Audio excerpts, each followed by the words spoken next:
இப்போது சொல்லுகிறேன், உங்கள் மனதில் ஒரு குழப்பமோ மயக்கமோ கலக்கமோ தேவையே இல்லை.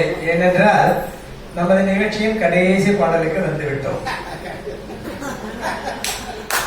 1950வது வருடம் வெளிவந்த மந்திரிகுமாரி என்ற திரைப்படத்தில் திருச்சி லோகநாதன் ஜிக்கி பாடின இந்த பாடல் அந்த காலத்திலேயே சூப்பர் டூப்பர் ஹிட். அது மட்டும் இல்ல, எங்கள் பெர்சனலா எங்கள் குடும்பத்திற்கு இது மிகவும் நெருங்கின பாடல். எங்கள் அருமை அண்ணன் அமரர் லட்சுமி நாராயணன் அவர்கள் அக்கா பார்வதியுடன் இணைந்து 58 வருடங்களுக்கு முன்னால் இந்த அக்காவின் திருமண வைபவத்தில் பாடிய இந்த பாடலை அதே அக்காவுடன் என் அண்ணாவின் சார்பில் இன்று நான் இணைந்து பாட முயற்சிக்கிறேன். என் அண்ணா மிக சிறந்த பாடகர். அவர் பாடியதில் ஒரு 10% நான் பாடினாலே மிகவும் திருப்தி அடைவேன். உங்கள் ஆசைகள் வேண்டும். This is our humble tribute to our eldest brother, Shri Lakshmi Narayanan.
அடைந்தே